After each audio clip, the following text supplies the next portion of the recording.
अस्सलाम वालेकुम, मैं मोहम्मद अवैस आपसे मुखातिब हूँ। आज की अपनी इस वीडियो में मैं रिव्यू करूँगा स्पियानो टैबलेट का। स्पियानो टैबलेट बेसिकली एक पेन किलर दवा है, तो इसके फ़वाइद क्या हैं, इसके नुकसानात क्या देखने में मिल सकते हैं, तरीका इस्तेमाल क्या है, किन किन तकालीफ में यूज़ होती है और किन अफराद को इसका इस्तेमाल नहीं करना चाहिए, ये सारी डिटेल इंशाल्लाह इस वीडियो में हम जानेंगे। लेकिन उससे पहले आपसे गुजारिश है, अगर आप चैनल पर नए हैं, वीडियो को लाइक कीजिएगा, चैनल को भी सब्सक्राइब कर लें। तो चलते हैं अपने टॉपिक की तरफ। तो ब्रांड नेम है स्पियानो और ये कॉन्टिनेंटल फार्मास्यूटिकल्स बना रहे, अच्छी अद्वियात बनाते हैं। कीमत की बात की जाए तो 94 रुपीज़ में 10 टैबलेट्स के पैक में ये पाकिस्तानी मार्केट में अवेलेबल है। बात करते हैं इसमें मौजूद दवा की, तो इसमें जो दवा शामिल है वो है aceclofenac 100 mg। Aceclofenac basically NSAID group से रिलेटेड दवा। NSAID ग्रुप से मुराद non steroidal anti inflammatory drugs. इनका इस्तेमाल दर्द और सोजश को कंट्रोल करने के लिए किया जाता है, लेकिन ये स्टीरॉयड नहीं होती। अब जिन कंडीशंस में इसका सबसे ज़्यादा इस्तेमाल होता है उसमें पहले नंबर पे आ जाता है रूमेटॉइड आर्थराइटिस, यानी कि जिसको आप गैंठिया बोलते हैं। गैंठिया में होता ही है कि मरीज़ के जो जोड़ हैं, जॉइंट्स हैं, इनमें सोजश हो जाती है, जिसकी वजह से उसको शदीद दर्द और तकलीफ़ का सामना होता है मूवमेंट करते हुए। तो ऐसी कंडीशंस में रूमेटॉइड आर्थराइटिस या गैंठिया वाले मरीज़ों में दर्द और सोजश को कंट्रोल करने के लिए इसका इस्तेमाल करवाया जाता है। इसके अलावा इसका इस्तेमाल ओस्टियो आर्थराइटिस में, उम्र के साथ साथ जोड़ कमज़ोर होते हैं, हड्डियाँ आपस में टकराना स्टार्ट हो जाती हैं और जोड़ों में फिर सोजश और दर्द स्टार्ट हो जाती है।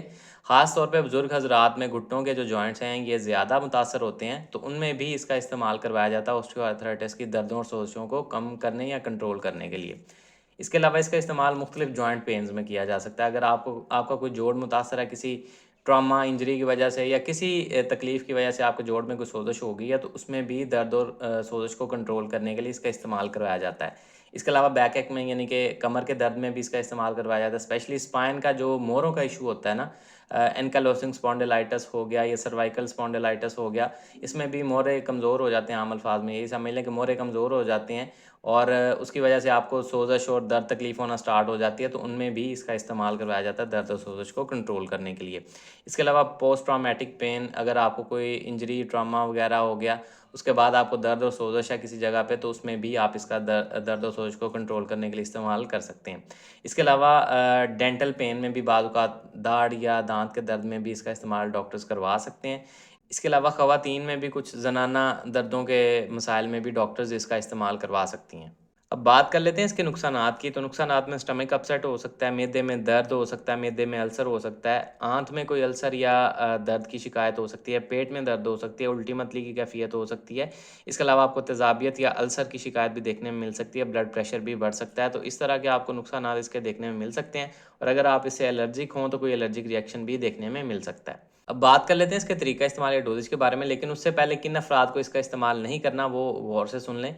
एक तो हामला ख़वातीन, आखिरी के 3 माह जो हैं, थर्ड ट्राइमेस्टर में इसका इस्तेमाल नहीं रेकमेंड किया जाता। इसके अलावा शदीद दिल के, गुर्दों के और जिगर के मरीज़ भी बग़ैर डॉक्टर के मशवरे के कभी भी खुद से इसका इस्तेमाल ना करें। इसके अलावा ऐसे अफराद जिनको ऑलरेडी कोई अल्सर है, ज़ख़म है मैदे में या आंत में और वहाँ से ऑलरेडी कोई ब्लीडिंग के मसाइल उनको पहले भी देखने में मिले हैं, तो ऐसे अफराद बिल्कुल भी अल्सर के दौरान इसका इस्तेमाल बग़ैर डॉक्टर के मशवरे के कभी भी खुद से नहीं करेंगे और वैसे भी इन अद्वियात का इस्तेमाल ज़्यादा देर तक लॉन्ग टर्म खुद से नहीं करना चाहिए। अब बात कर लेते हैं इसके तरीका इस्तेमाल या डोजेज के बारे में। तो 100 mg की एक टैबलेट दिन में एक दफ़ा या 100 mg सुबह और 100 mg शाम, 2 टाइम 200 mg की टैबलेट जो है दिन में दी जा सकती है। खाने से पहले नहीं खानी, खाने के बाद हमेशा आपने पेन किलर्स का इस्तेमाल करना है, ठीक है, ताकि स्टमक अपसेट के चांसेस काफ़ी ज़्यादा कम हो जाते हैं उसके साथ। पानी के साथ आप इसको ले सकते हैं या जिस तरह से आपके डॉक्टर्स आपको प्रेस्क्राइब करें उस तरह से इसको यूज़ कीजिएगा। ये सारी डिटेल थी इस पियानो टैबलेट से रिलेटेड। उम्मीद है आप लोगों को पसंद आई होगी। इससे रिलेटेड कोई सवाल है कमेंट सेक्शन में आप मुझसे पूछ सकते हैं। अपना ख्याल रखिएगा। अल्लाह हाफ़िज़।